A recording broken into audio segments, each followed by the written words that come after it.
Hello, everyone. Welcome to the 8th episode of the In Conversation Roundtable. Today's topic is discussing the importance of public interest journalism and how we should consider it a vital public health good. My name is Carmel Williams, and I'm the Director for the Centre for Health and All Policies Research Translation, which is jointly based at Health Translation SA and the School of Public Health at the University of Adelaide. I've also had the privilege of being the founding director for the WHO Collaborating Centre on Health and All Policies. But before we get started with today's session, I'd like to provide an acknowledgement of country. In the spirit of reconciliation, the Centre for Health and All Policies Research Translation and Croakey Health Media acknowledge the traditional custodians of country all throughout the world and their connections to land, sea and community. We pay our respects to the elders past, present, and extend our respects to Aboriginal people, Torres Strait Islanders and Indigenous people from around the globe today. We'd also like to recognise and acknowledge that this is National Reconciliation Week, an important time for us to be thinking about history of Indigenous peoples in our context. So, as we move to today's discussion, I'd like to sort of explain what the In Conversation Roundtable series is. So the Centre for Health and All Policies has developed the In Conversation Roundtable to raise the profile of topical and challenging societal problems and really canvass what might be some potential solutions to resolve these problems. We aim to help progress understanding across research, policy and practice communities and assist in moving each of these issues forward through increased collaborative and thoughtful action. For the 8th episode of the In Conversation Roundtable, we partnered with Croakey Health Media to convene today's session on protecting public interest journalism and seeing it as a public health good. We're going to be exploring the issue of public interest journalism with a key focus on the challenges that the field faces and how reinvigorating and supporting independent journalists, the journalistic field, is critical to tackle the range of societal challenges facing our global community. Public interest journalism is motivated by and works towards the greater public good, rather than those traditional commercial or self-serving interests of many media corporations. It holds those in power to account. It also contributes to reliable, relevant and safe news and information, and can amplify and reinforce the voices and message of those that are less in power. Today's webinar aims to uncover the challenges and pressures and underlying factors that influence the world of public interest journalism and will bring together key stakeholders and experts in the field to discuss how and why it's a powerful tool for health, well-being and sustainability. Therefore, we should be really seeing public interest journalism as a public health good, and as such, the public health community should embrace this issue as a determinant of health and well-being. That's really one of the premises of today's session. We're really privileged to have a range of expert roundtable speakers joining us today, and I'm pleased to introduce each of them to you shortly. Each speaker will share their perspective on a topic for 5 to 7 minutes, and then you'll see that the first speaker will flow on to the second speaker and so forth. But let's get started. Our first speaker today will be Bronwyn Fredericks. She's the Deputy Vice-Chancellor, Indigenous Engagement with the University of Queensland.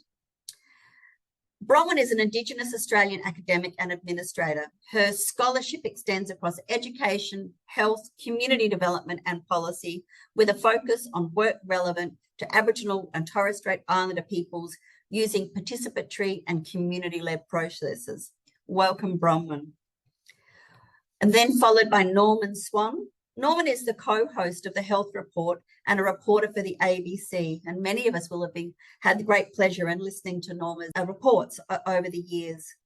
He is a multi-award-winning producer, broadcaster and investigative journalist. Norman's career has been highlighted by his desire to keep the Australian public informed of health developments as they happen, combining medical expertise with journalism. Welcome, Norman. Norman will then hand to Melissa Sweet, who is the editor-in-chief of our partner organisation for today's In Conversation Roundtable, Croakey Health Media, where Melissa is the director.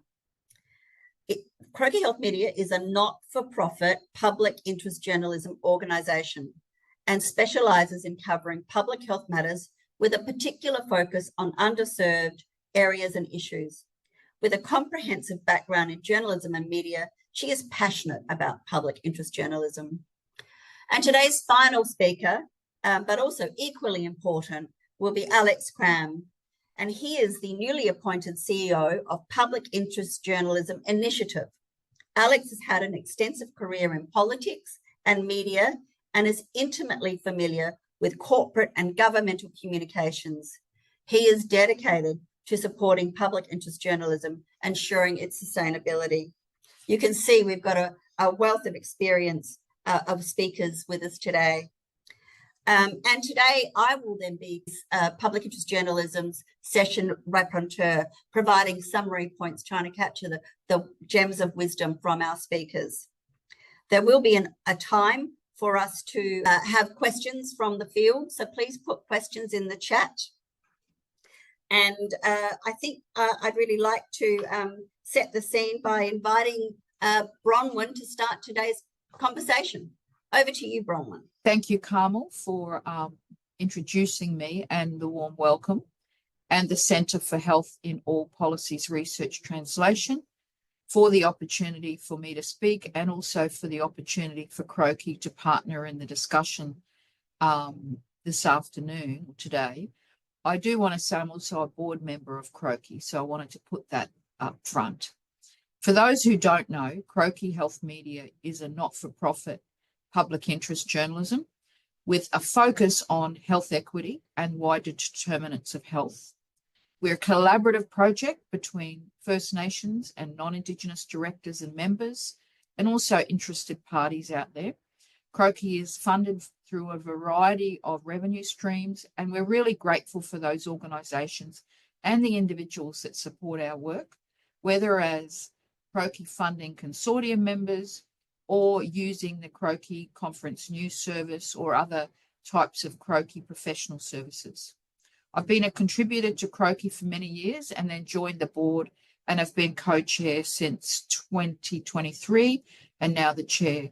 Croakey has been developing over a long period of time since 2007, but only set up in 2018 as a non-for-profit organisation, and has since then always been chaired by leaders in First Nations health. First Professor Janine Mohammed, then Professor Megan Williams, and then James Blackwell and myself, and now myself. Why we've all contributed our time pro bono. We don't get paid. We do this because we believe in what Croakey does and to lead and support Croakey's work. Because public interest journalism is a fundamental determinant of health.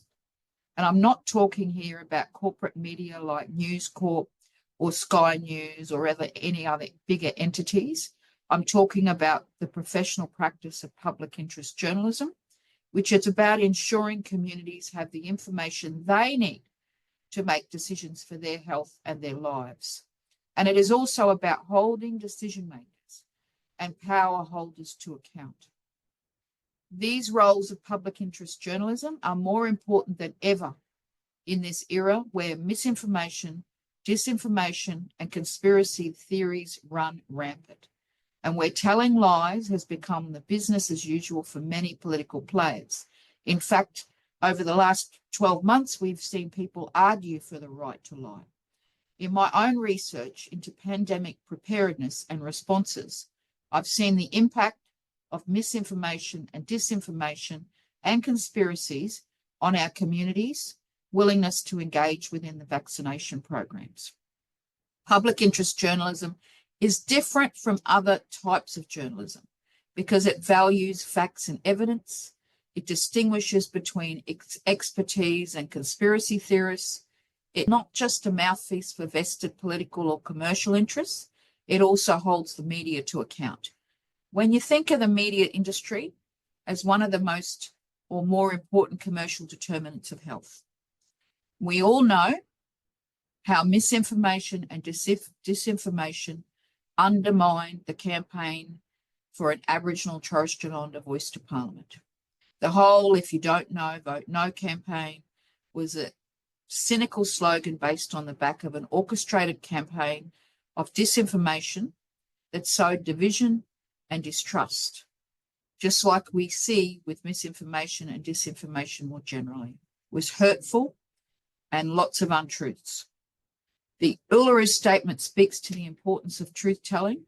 Public interest journalism is a really important contributor to truth-telling. And just a shout out to people who have supported the Uluru Statement here. We are this week in the anniversary of that statement since 2017. Croakey made a submission last year to a federal parliamentary inquiry into Truth and Justice Commission bill, stating that the media sector has an important responsibility to engage with truth-telling, the whole processes of truth-telling, to increase awareness and understanding of how media has contributed to disinformation and misinformation, and undermines justice and self-determination of First Nations peoples. Our submission said at the same time, it is also important to acknowledge the work of many in the media sector, particularly and especially First Nations journalists and publications in truth-telling. We also encourage the committee to consider the importance of media policy in this space.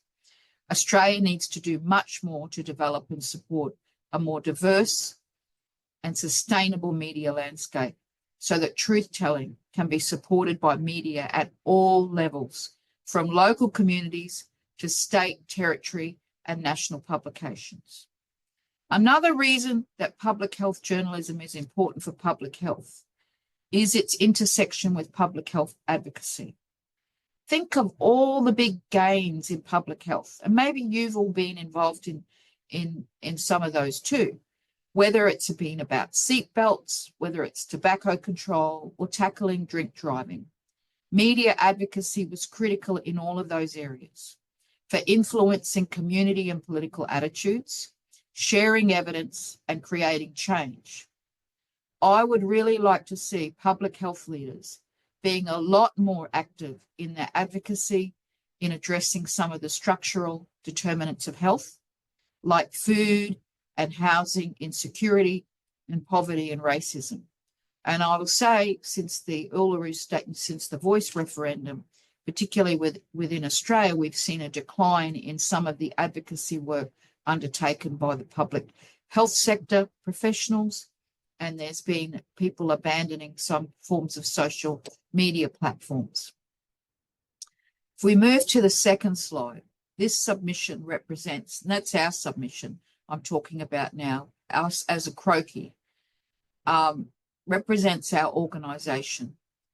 One of the 5 strategic priorities at Croakey is to create sustainable environments for public health interest journalism, acknowledging the vision outlined in our strategic plan that, and I quote, "A vigorous and sustainable public interest journalism sector contributes to the health and well-being of people, families, communities, policies, societies, and the environment," unquote. We advocate for policy reform to support a sustainable public interest journalism.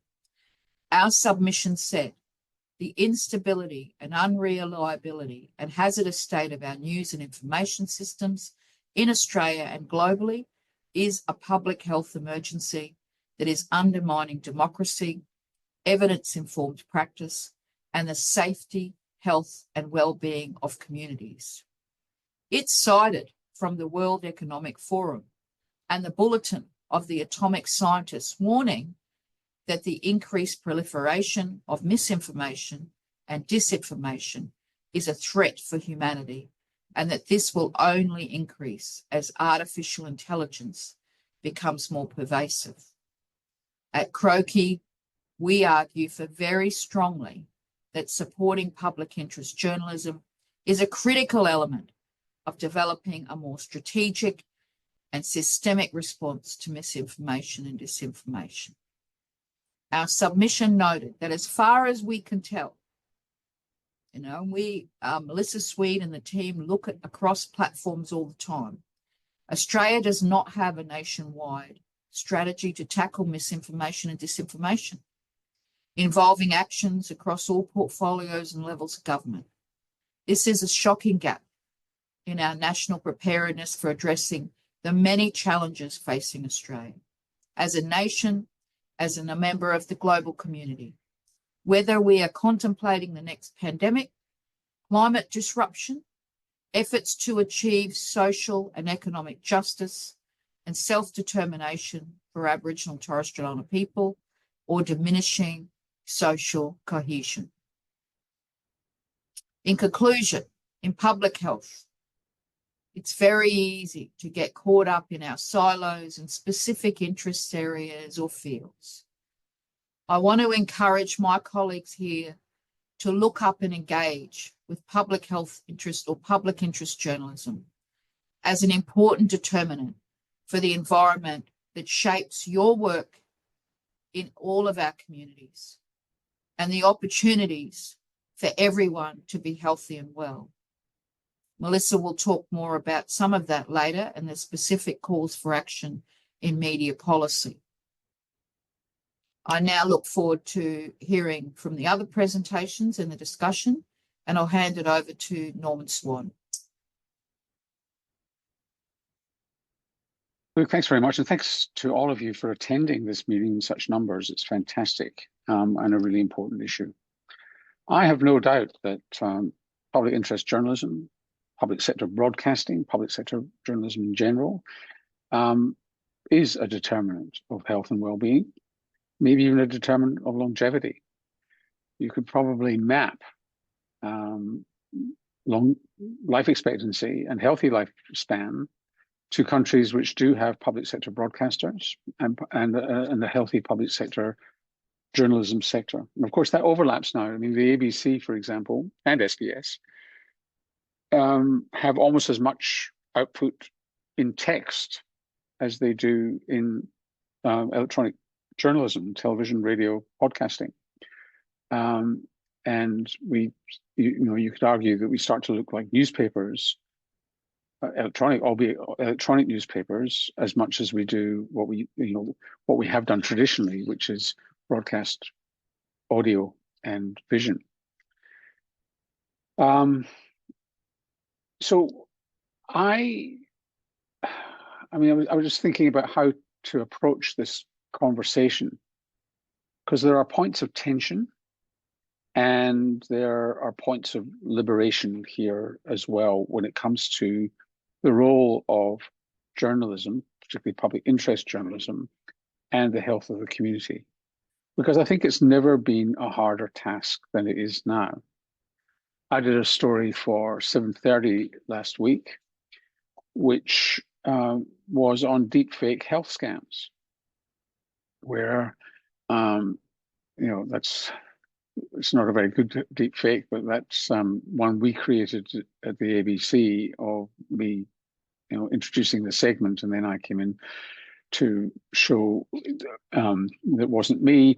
But what was happening was, and you can take this screen, that ghastly photograph down, is that what was happening was that I was, and it's happened several times over a year or so. So over a period of time, started last year, I was starting to get emails to the ABC of me flogging supplements. Initially, it was for high blood pressure. Then it evolved into diabetes, weight loss, and a few others. And people were writing in saying, I bought the supplement, but now I'm having second thoughts. Was that really you? And it wasn't really me. A year or so ago, the ABC tried to have them taken down and failed. Meta wasn't interested in the public health aspect of this, that people were being flogged useless products, perhaps some of them harmful, and some of them, in fact, asking people to go off their regular drugs to go on this unproven supplement, which is full of useful things like cinnamon extract. And so that had no impact on Meta whatsoever. Late last year, Professor Jonathan Shaw at the Baker Institute, an authority on diabetes, found himself on an almost identical deepfake scam to the one I was being portrayed as participating in. And the Baker Institute tried to have them taken down for public health reasons. No impact. It was only when the Baker Institute implied that they might take action legally over infringement of copyright and defamation that Meta actually took them down. But as soon as Meta took them down, they popped up again. This is an example of, so we know about influencers, we know about TikTok, we know about all sorts of things that are happening on in the online world, which are real, but this was unreal, and it was using the targeting capacity of Meta, which is how Meta makes the billions of dollars that it makes out of advertising, is by promising advertisers targeting. They know a lot about us. And in at least one instance in these scams, they were targeting people over 70 with diabetes. So a lot of people watching wouldn't have seen these deepfake scams because they weren't in the target group. But if you were in the target group, it was exquisitely targeted to them. You can make one of these deepfake scams in about 20 minutes for almost no cost. And so responding to this, and as I say, we found people who were ripped off financially. They had monthly deductions that they hadn't signed up for over $300 a month. These were people who were pensioners. They'd gone off their drugs. I mean, this is harmful stuff. Before you even start to get to the focus today, which is public interest journalism, exposing issues that the public needs to hear about that they wouldn't otherwise hear about in commercial media or media that's dominated by industry interests. So park that over there. I mean, the National Anti-Scam Centre has been most interested in financial scams, but they are becoming more interested in deepfake health scams as time goes on. But it's tough to get these things taken down. So that's scams on one side. Then you've got the proliferation. So what's our definition here of public interest journalism? Is it a trained journalist? I mean, everybody, I've looked through the list of people attending here. You're all highly literate in journalism as well as public health, not all, but mostly. And you've thought about this before. So what is it? So people would argue that there's been a democratization of journalism, with people being able to tell their stories online to significant numbers of people. And there are techniques for increasing your audience online. So if you're prepared to display your life, show yourself, chopping tomatoes and cooking, as well as, so in other words, there are techniques for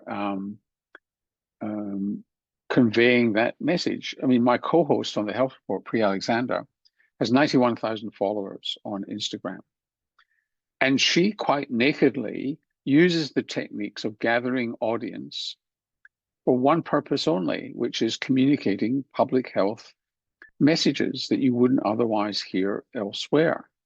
But she does that by opening up her life to the world, showing what she's cooking for the kids that night and so on. So this is stuff that a lot of you are aware of, but that is public interest journalism, what Priya is doing, but the way of gathering. And my argument in all this, in a lot of this, sorry, I'm dancing around a little bit, but I think there are areas that we need to focus on. Is what's the point in public interest journalism if you don't have an audience? How do you get an audience for what you're doing? What's the difference between public interest journalism and naked advocacy of a position? And I think there's a lot of confusion out there in terms of the perception of what we're talking about. So some people will want influence to advocate for their positions. And that's fine. We live in a democracy and we can have that vibrant discussion.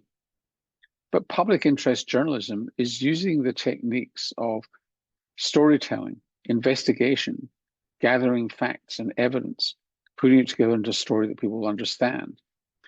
in a medium that will get to audiences. And so, Bronwyn raised the issue with Croakey and other outlets of sustainability. That is a critical part of this process, which this whole thing is the sustainability. Where do you get your funding from? How do you actually get audiences for what you do? And how much are you willing to compromise in order to do it? So I'll give you an idea of my journey in the ABC. Is that if you go back to the beginning of the health report, which was 1985, I was only 12 at the time, but back in 1985, it was a traditional radio current affairs show. I got on and I interviewed experts, sometimes politicians, in a well-defined way that you might hear on AM and PM or The World Today. I did that for health, exposed that. Sometimes I would do a special investigation. Occasionally, I would do a Four Corners or a 7:30 story when 7:30 came into force. And so in a multimedia sense, doing very traditional journalism. Now, I still do that. I'm making a Four Corners right now. I do a lot of work on 7:30. During COVID, though, I started to learn about a different way of communicating. So I learned a lot from doing CoronaCast. I learned a lot about audiences and the different style of communication that's required. And I kind of knew it, but I hadn't practiced it.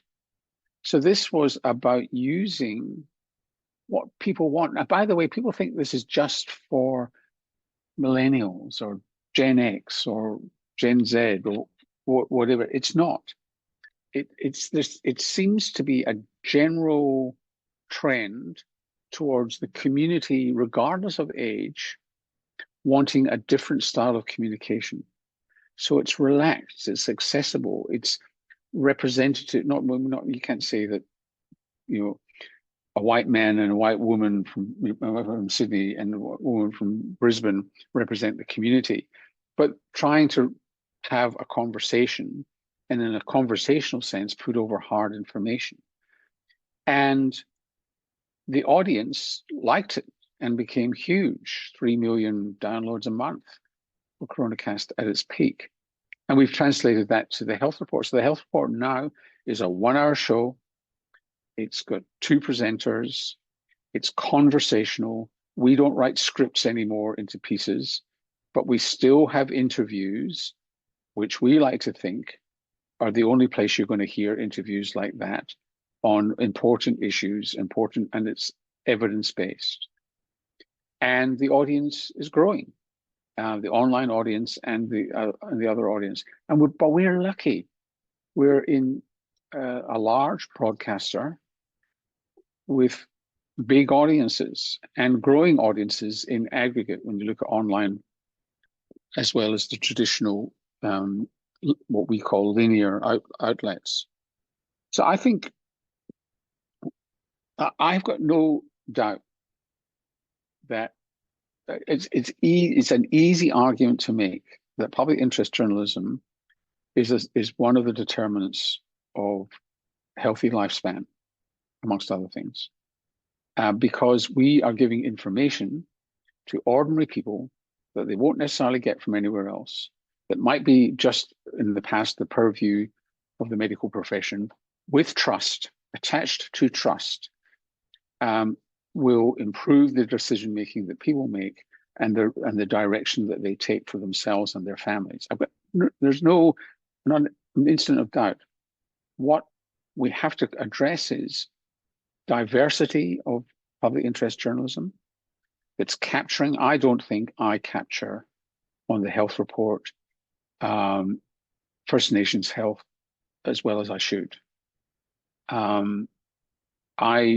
There's lots of areas that I don't do.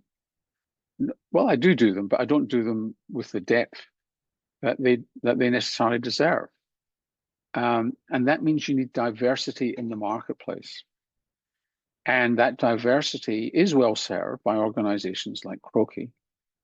But Croakey and structures like it organizations like it need security of funding to grow audiences. And so that stuff is just not buried under, buried somewhere with all these jewels, but only small numbers of people accessing them. And gaining audience is bloody hard work. Early 90s, I ran Radio National at a time when the network was dying.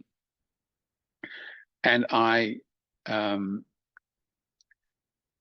was, and my analysis of the network was, it was only talking to a relatively small number of people, an elite in the Australian context. We used to have a program on a Sunday night called Radio Helicon, which was this obtuse program on high culture, cost a fortune. And I wanted to use that money for other cultural journalism, to be arts journalism and so on. And so one of the producers, who wasn't a journalist on that program, said to me, "Well, I thought we didn't have to worry about audiences in the ABC." Wendy Harmer, who I just hired to do for her first radio job, doing a drive show, fell off her chair and sort of started kicking her heels on the floor when she heard that. And my argument was simply, I'm happy for you to do a program on Goethe. I just want Goethe to be heard by large numbers of this program to be heard by large numbers of people, and that's the challenge. And that's the challenge for public interest journalism. So foundations, philanthropy, government, but it's got to be independent, to give freedom not just to do the stories, but to win audiences. And that's a multi-year task. And I'll stop there. Thanks, Norman. There's a lot there to think about, and many of those issues are on our minds very much at Croakey, and we can return more in the conversation, I think, to some of them as well. So thanks to you and Bronwyn for kicking us off, and I'd just like to begin by acknowledging my name is Melissa Sweet, and I'm coming to you from Malakadi country in southern Lutruwita, Tasmania, and pay my respects to elders and ancestors of this beautiful country. I also acknowledge all First Nations people joining this discussion and First Nations colleagues at Croakey who contribute to our collective work in public interest journalism as members and directors. And in particular, warmest thanks to Professor Bronwyn Fredericks, who has so many roles and responsibilities and yet contributes her time, energy and expertise as chair. Matters and means a great deal to us. As we gather to speak about the important roles of public interest journalism in truth-telling, at a time when the truth feels very precious, disputed and endangered, I'm also reminded of the words of Travis Lovett, who's Deputy Commissioner of the Europe Justice Commission in Victoria, as he launched the historic Walk for Truth in Portland on this Sunday just gone. Travis spoke of the importance of truth-telling for creating a more just future for all, and said that, quotes, truth matters more than ever today. I thank Travis and his colleagues for the profound opportunity afforded to myself and colleagues Mari McInerney and Mitchell Ward to join the first 2 days of the Walk for Truth on Gunditjmara country. As we speak about public interest journalism, as Bronwyn and Norman have indicated, it's important to be clear what we're talking about and what we are not talking about. The definition that we work to at Croakey is there on the screen. Public interest journalism gives people the information they need to take part in the democratic process. It informs and contributes to policy and practice. It holds power to account and amplifies the voices of those who are not well served by the current distribution of power. And I think, Norman is talking about the important role of communications. To me, one of the really important roles of public interest journalism is that you pick up the phone and you ring people and you ask them questions about things they don't necessarily want to talk about. So it's not just the communication that you do out, it's those other actions that you take as a journalist that are really important. Clearly, some media organisations do not see their roles that way at all, according to that definition. Indeed, they can be better understood as part of the network of the commercial determinants of health. I'm so grateful to Associate Professor Carmel Williams and colleagues for the topic today. It's so fabulous to see someone from the health sector putting forward a topic like this for discussion. I think it's quite groundbreaking because often I get quite frustrated to see public interest journalism left out of discussions about public health. Bronwyn and Norman have already spoken to some of the public health goods that arise from public interest journalism, including as part of the solutions to tackling misinformation and disinformation, and in investigating some of the underlying commercial determinants that are polluting our news and information landscape. In this era of climate crisis, climate breakdown, whatever you call it, the roles of public interest journalism in holding decision makers and power holders to account, in amplifying the voices and concerns of communities, and in empowering and connecting and informing communities, these roles are only going to become more, not less important. So what does protecting public interest journalism as a public health good entail? Firstly, we need to ensure the safety of those involved in producing public interest journalism. I've worded that carefully to acknowledge that often teams of people are involved in producing it, not only the frontline person. Their safety is at increasing risk in this era of rising authoritarianism. When public health and global health sectors raise concerns, for example, about the Trump administration's assault on science, health, and human rights, please also acknowledge their attacks on public interest journalism. This is happening in the US and globally. I think of Pope Leo and before him Pope Francis and their powerful advocacy for the release of journalists who are imprisoned around the world. Truth-telling can be extremely dangerous.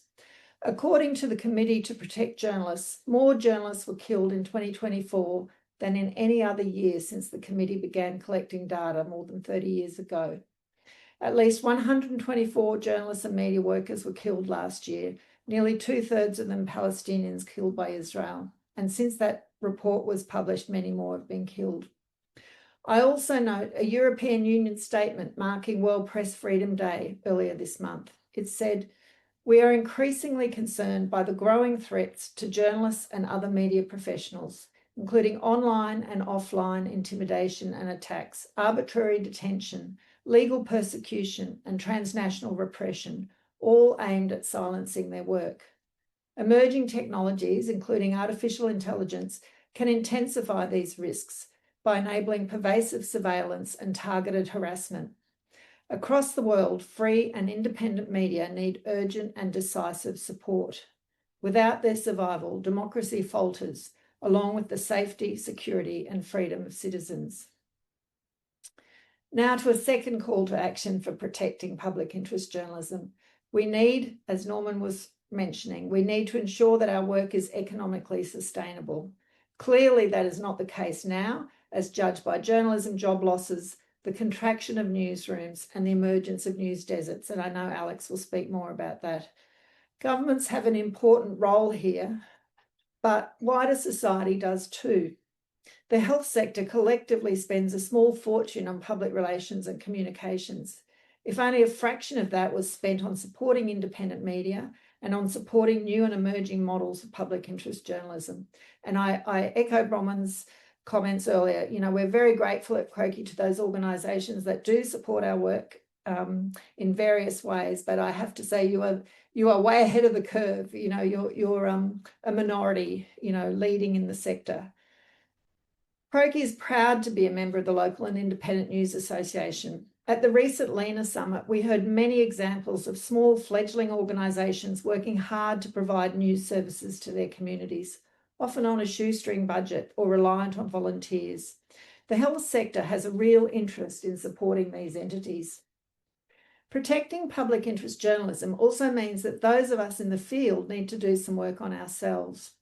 As Norman mentioned, we need to ensure that public interest journalism has integrity, is representative of the communities we seek to serve, and is not seduced by power and the powerful.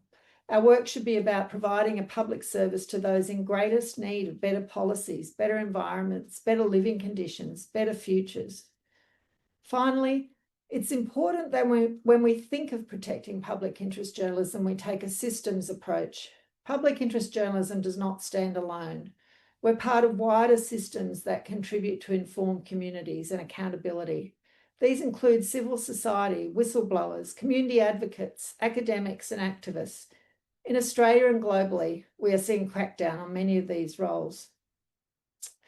I'll end with a short anecdote from when I began reporting on health at Australian Associated Press a long time ago. As Norman said, maybe I was 12 in the late 1980s when I began doing health journalism, and it reflects a little bit on how much has changed, not just in our sector. And I'll be interested to hear from Norman if he remembers these times as well. Back then, a small army of specialist health and science journalists would attend the National Health and Medical Research Council meetings. We were given big folders with the agenda items and related discussion papers. We waited outside the council meeting and interviewed key NHMRC members about the decisions taken. No doubt some of our stories were uncomfortable for the NHMRC at times, but our work meant wider communities were kept informed of the NHMRC's operations. As a journalist, I felt connected to the NHMRC and its work.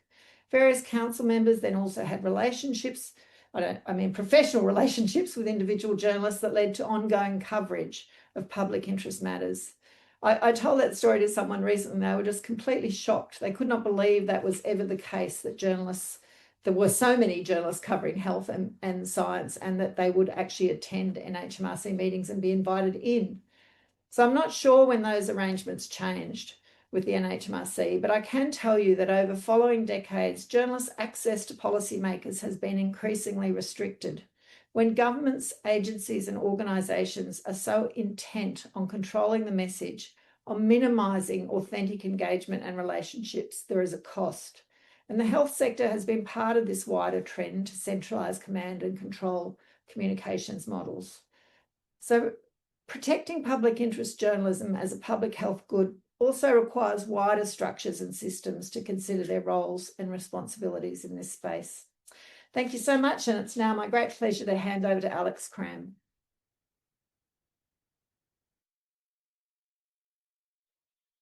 Thanks, Melissa. And thank you to all. It's lovely to be invited to talk. It's been great to listen.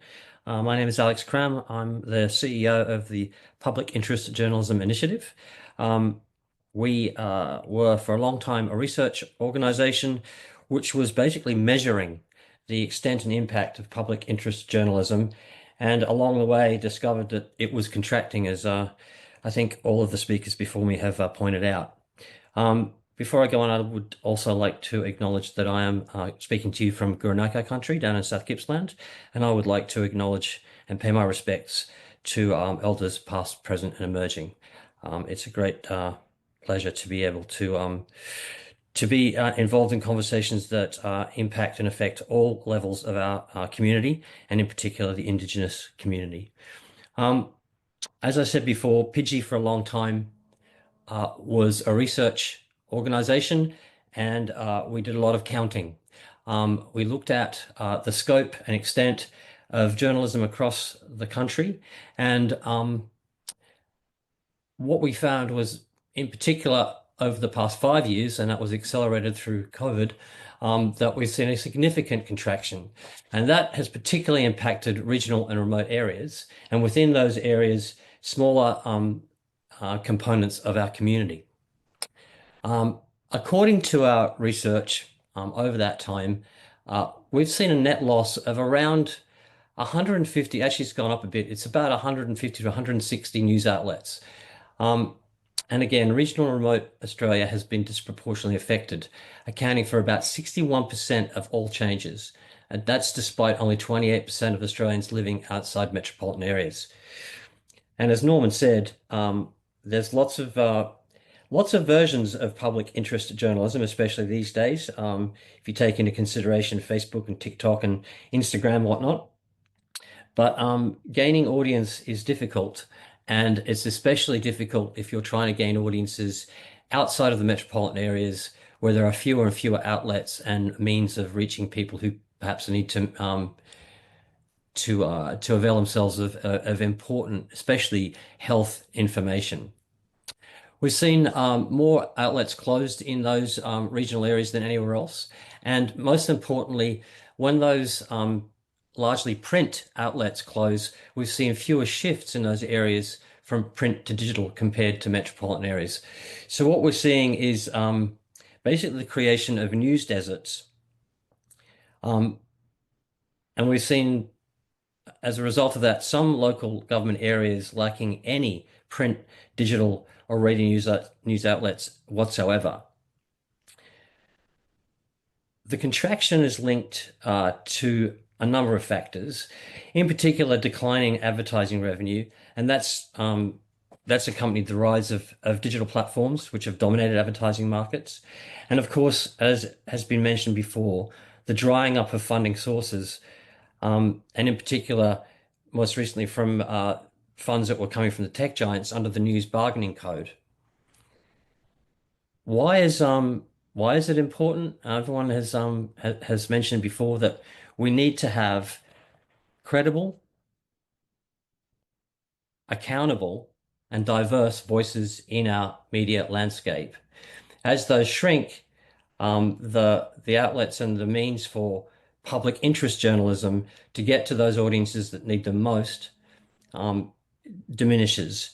Now, we all, I think, agree that we need to make, or it's important that government is aware of this and that it can do something about it. I'm proud and pleased to say that the work that Pidgey done, which has now been taken over by ACMA, has alerted regulators to the fact that these contractions are having significant impacts, particularly in social cohesion, and particularly in regional areas. The government is aware and is doing and has done a number of things which have sought to improve the sustainability of particularly public interest journalism. And the two most significant innovations have been through the Media Bargaining Code, which was brought in 2021 by the then coalition government, and the establishment of the Media Assistance Program, which saw around about $150 million go into a pool. 30 million of that went to sustaining AAP news service, which was greatly needed because that very valuable news service was about to go belly up. The government, the Labor government, also committed to increasing funding for the ABC and SBS. You know, I think we are very fortunate in this country that whilst we're concerned about the diminishing of public interest journalism, especially in the more niche areas, that we do have fantastic institutions such as the ABC and SBS that do great work. And it's great that Norman's joined us today. I'm a great fan of your work, Norman, and you do much to not just provide great information in your expert area, but also to advocate for public interest journalism. I'd like to thank you for that. But where does that leave everyone else?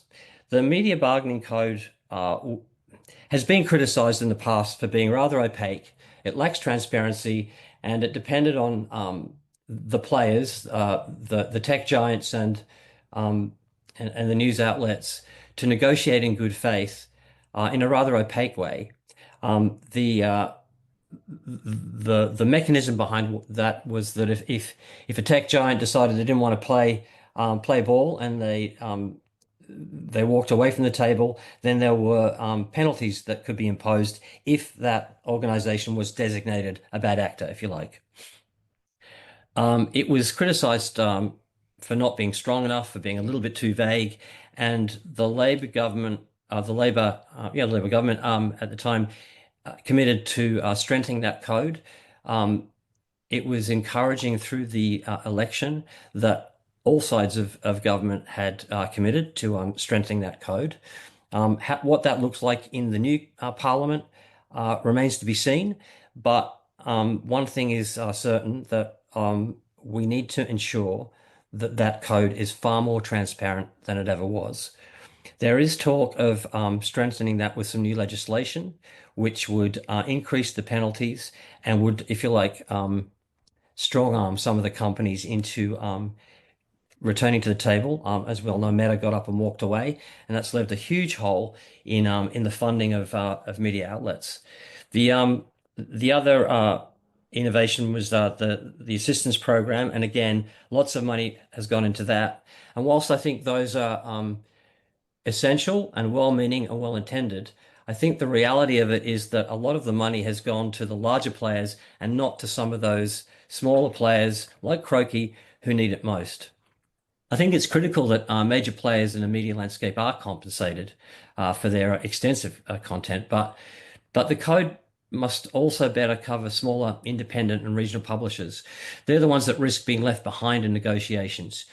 PIGI has always argued that regulation in this space needs to be carefully balanced. We need constructive relationships with the major players, but also need to address diversity and sustainability in the broader media ecosystem.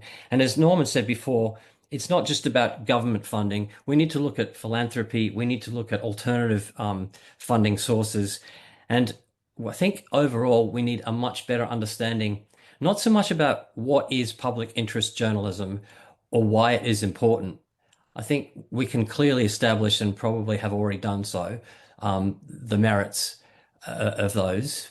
But what needs to be ventilated is how we actually get the money flowing in and going to the right places, so that we have those smaller outlets that are focused on particular issues in particular areas, and whether that's the local country newspaper or a publication like Croakey, all playing their part in delivering important information to the community, whether that be about their health, whether it be about the high school show that's coming next month, or even that the sporting results. All of these elements of localized public interest information help to articulate and shape communities, especially smaller communities, especially in regional areas. There are, of course, many requirements in the culturally and linguistically diverse communities, where specific information needs to be delivered in a specific fashion, and many of those smaller publications, are struggling, and some unfortunately going belly up. So, our view is that, I guess if we've gone from being fire spotters, we need to then pivot to being firefighters and advocate all of this to those that need to hear it most. We need to advocate to government about the importance of not just funding, but funding appropriately and in the right places. And I think there's a lot of work to be done in the community as well. I think we might often take for granted that people expect and have a need for credible public interest information. The reality is that many people don't even think about it.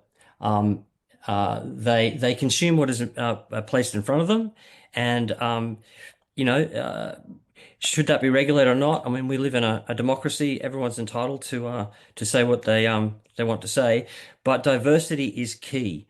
And I think that there's very few countries that have higher concentration of media ownership than Australia, and that particularly in the modern context of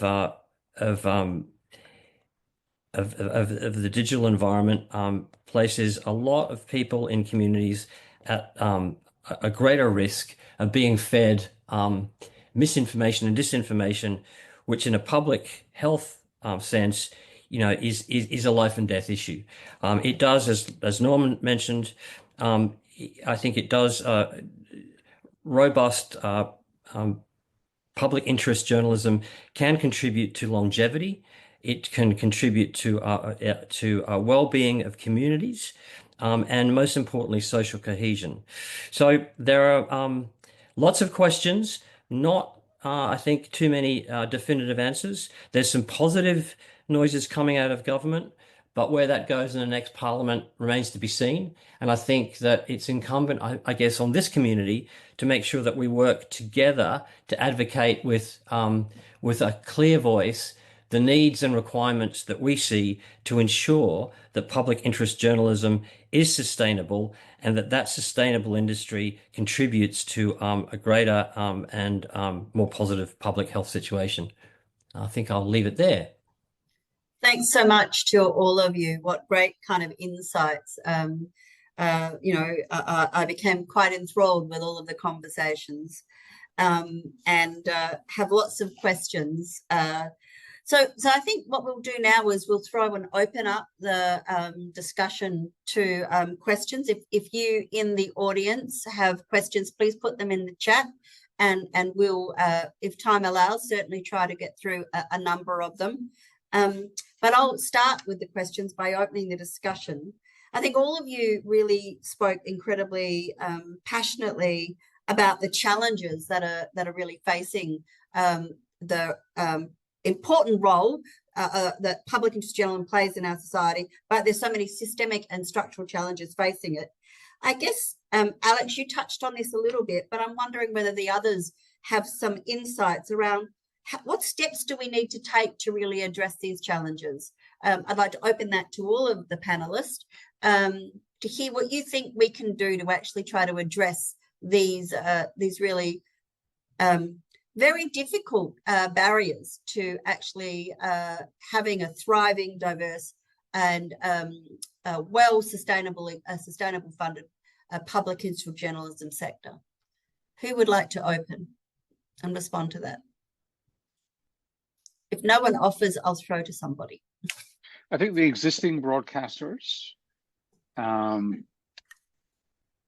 could be, I think that arguments could be put to existing broadcasters to ensure diversity. I mean, it's part of the core, much more of the core business. Well, SBS has taken it up in a much more serious way than the ABC, but the ABC is a very different organization now to the one I joined. So there's a lot of diversity in the building, and witnessed by the fact that we've had those internal tensions in the ABC over the reporting of the Gaza crisis.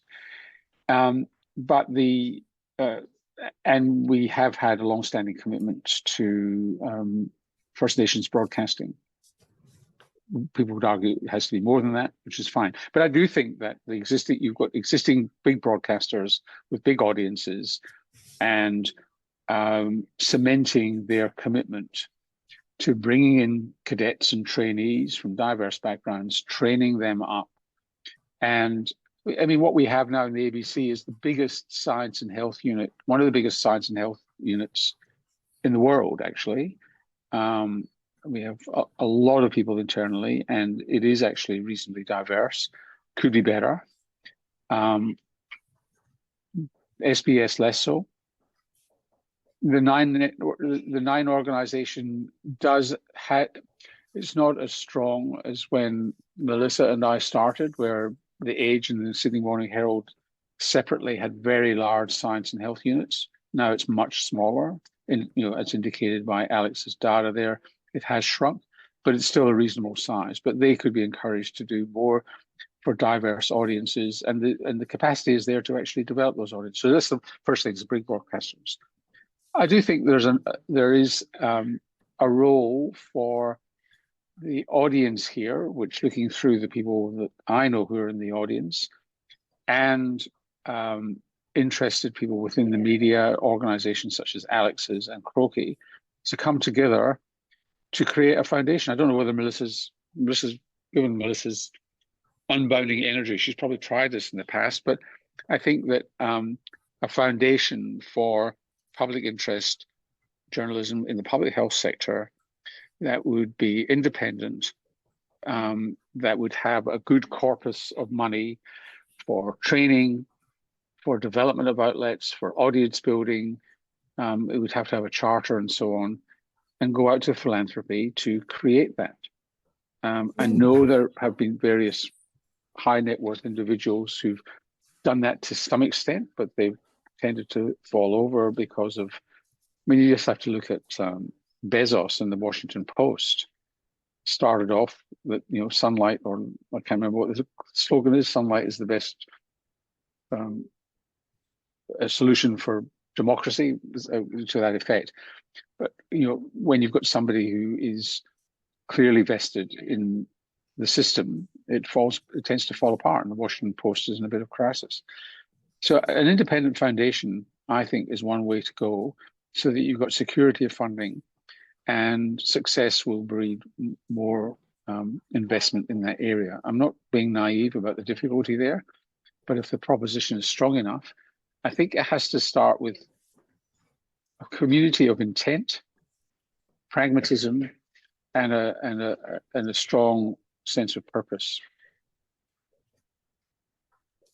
Great, Norman. That's really a lovely kind of start. So responses from the others around the table? Carmel, it's Bronwyn here. So for people watching and listening, I'm conscious like some people may believe there is First Nations or Indigenous content and Indigenous people, even within the ABC and SPS. I would like people who are watching those shows or listening to those broadcasts to think about who is actually doing the speaking. Because we see this time and time again. We saw it in the referendum. We saw it around the Uluru Statement. We see it at NAIDOC. We've seen it on shows that are no longer on. So when people are introduced as leaders, and in fact, they're not elected or nominated as a leader by any group,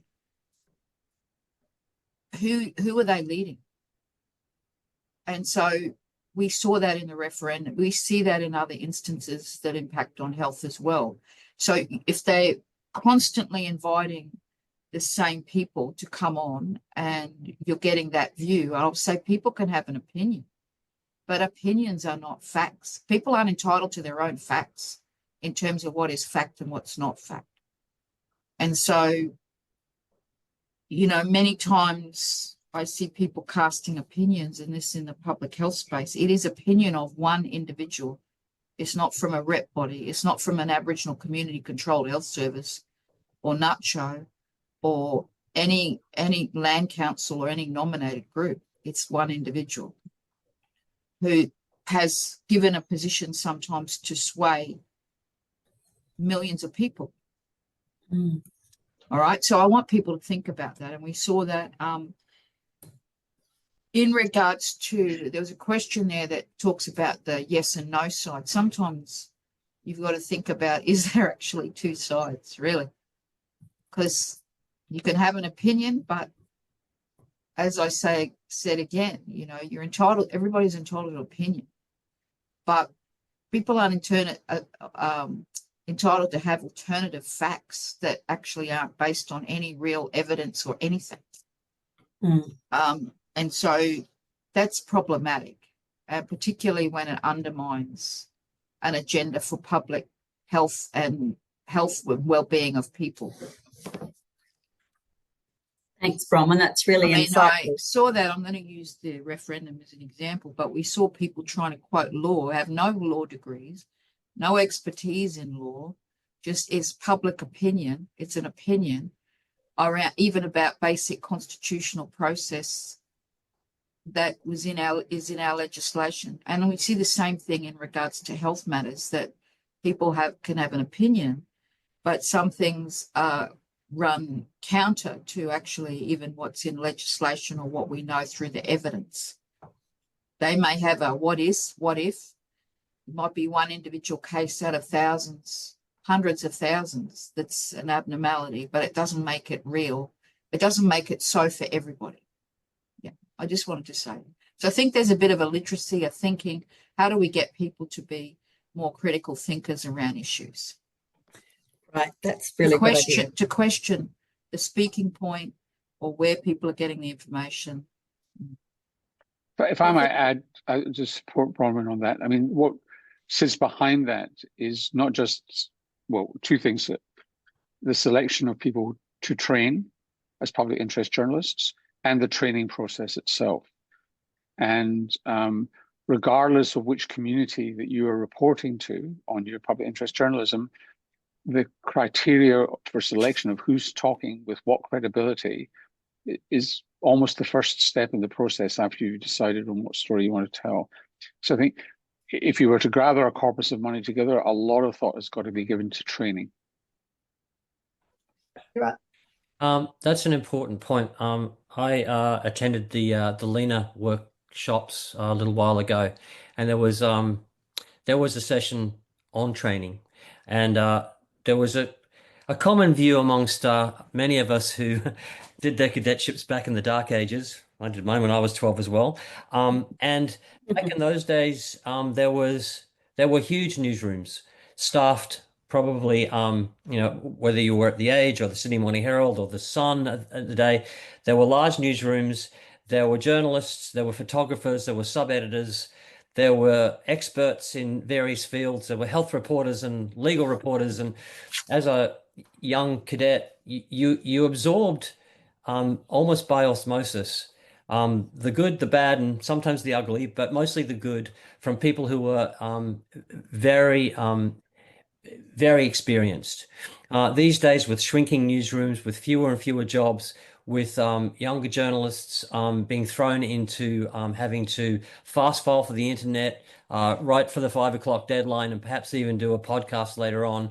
Often working from home, often working remotely, especially in regional areas, there's just fewer and fewer opportunities for young journalists to be exposed to other journos with experience. And I think it comes back to what Norman said about coming together with a unity of purpose, a commitment. In many ways, it's incumbent upon us as a community, as a profession, to do what we can to not only advocate to the regulators, but I guess within our own profession, to work towards better networks for mentoring. There was, at that particular workshop, a lot of representatives from smaller publications. They were often run by a handful of people, often less than a handful of people, on the smell of an oily rag.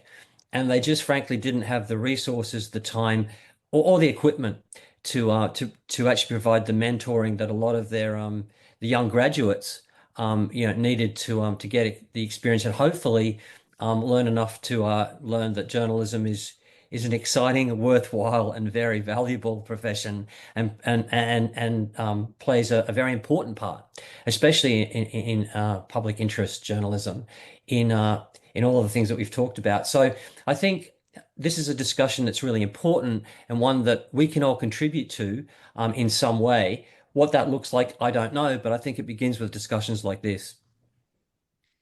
Thanks, Alex. I'm sort of mindful of time, and I'm wondering whether, rather than trying to summarize, I've taken copious notes to be able to do the Rapporteur section, but I just wonder whether it'd be more valuable to throw to the last question that I had. We do have a number of questions in the chat, but I just don't think we have time to go through all of them. And I think some of you have responded to aspects of these questions anyway. I guess, given that this is trying to position, this session is trying to position public interest journalism as a public health good, really the role of the public health. What do you think, in addition to the brilliant ideas that I think each of you have had about how we can, increase sustainability? I think the idea of establishing a foundation, and I'd be very happy to be engaged in conversations around what that might look like with Melissa and others, if that was of interest. I think really the public health community is quite a large, broad community. It is engaged in the political process often. What as you as panelists, what would you like to see the public health community do to support and help invigorate the sector that really drives public interest journalism? Maybe Melissa, I'll throw to you first, and then we'll do a quick round of each of the speakers, and then it'll be time to kind of wind up. And we've only got 2 minutes left, so perhaps if I can encourage you to be kind of pithy in your answers.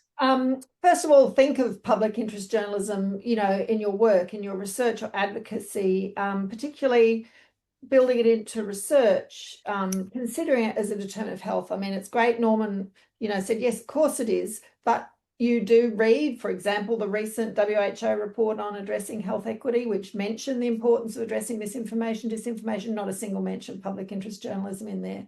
So if you're working in public health, I think there's a problem that media or public interest journalism has traditionally been seen as media's business. Well, it's everybody's business. So how can public health really consciously incorporate thinking about public interest journalism and bringing it into your work and supporting innovation and new models?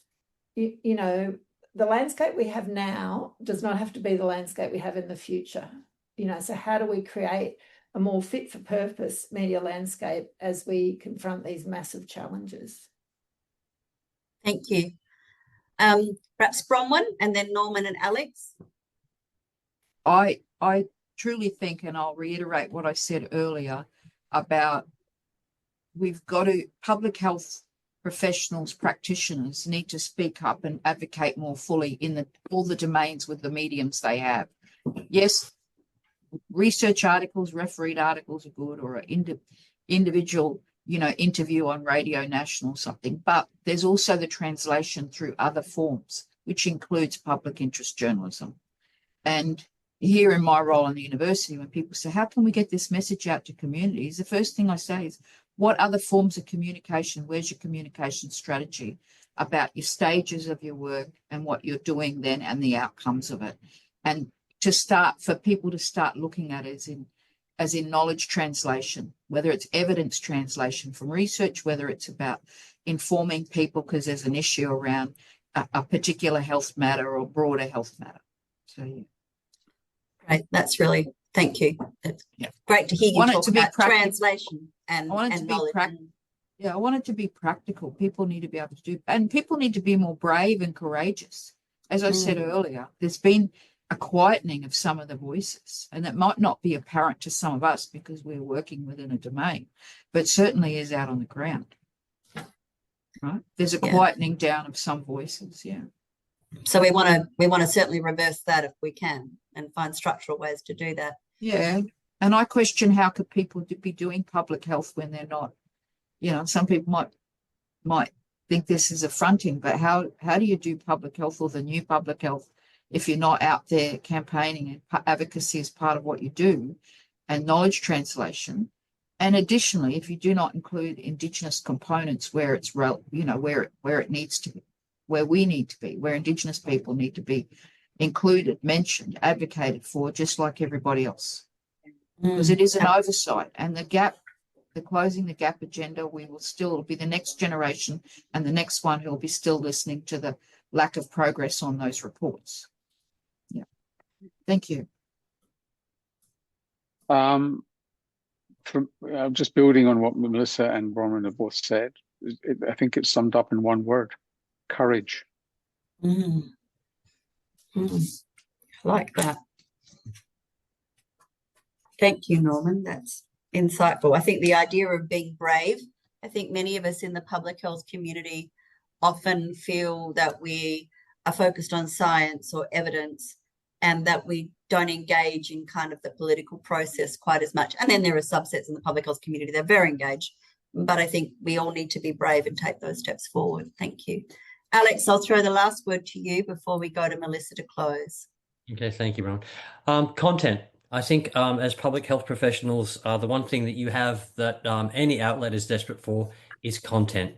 And in regional areas where there's a greater concentration of ownership and fewer outlets, they're often run from one newsroom. Find those newsrooms, build relationships, advocate, campaign, provide information, be interesting, send the messages into those newsrooms, and hopefully they'll send them out into those communities. Sometimes the problem can be the solution, but remember that you don't have to be a journalist. You don't have to own a web blog. As public health professionals, you're all working in very important areas with lots of important things to say to the public. And I would say provide that content with courage. Oh, lovely summary. That's great. Thank you so much. It's been a real great pleasure to be part of today's session. But as the co-convener of today's session, Melissa will close today. So I want to thank all of the speakers on my own behalf, but I'll hand over to you, Melissa, to wind up. Thanks so much, Carmel, and really a warm thanks to you all. I know Bronwyn, Norman, Alex, Carmel, you're all very busy people, and I'm very grateful that you have given your time today to participate in this conversation, and likewise to all the people who've joined online. It is really I think so important, going back to Travis Lovett's comments, that we need to focus on truth tellers. And of course, public interest journalism is only one element of that system of truth telling, and we need to support all of our truth tellers. So thanks, Carmel, for approaching Croakey to be part of this webinar. You know, we're very grateful, and we bring a health in all policies approach to our reporting, as readers will know. So it's fantastic to see media policy being built into that. The Centre will have a recording of this discussion published on their YouTube channel in coming weeks, so you can also find their previous sessions there. And the messages from this session will be collated into a policy brief, and we'll be looking to publish a journal article as well. So please stay tuned for that. And I'm very grateful that Alison Barrett from Croakey is tuning in and will write up a news story for us as well for our bulletin. And that's just a great case in point. Alison joined Croakey with a public health background. So what an excellent background for coming into public interest journalism. So just again, reiterating the role of many different types of expertise and disciplines in journalism. So I think that's all from me. Have I forgotten anything, Carmel? No, I think that is a great way of summarising. We will produce, as Melissa said, the recording of this lovely, really intense but really challenging and insightful discussion. Will go up on our YouTube channel. It's the 8th, so there are 7 others up there at the moment. And we will take the critical messages and work with our lovely panelists to produce this into a policy brief, which we hope will help inform and shape and can be used to sort of influence governments and others in the field to be able to take some of these messages forward. And of course, in the policy brief, we're certainly identifying some of those really great solutions you identified, the panelists identified. But thanks, Melissa. Thanks, speakers. And thank you for those of you that have stayed on. We've still got really quite a diverse and well-rounded audience with us. Sorry that we weren't able to answer all your questions, but hopefully you found today's discussion insightful and got some ideas around how you can advocate and strengthen public interest journalism moving forward.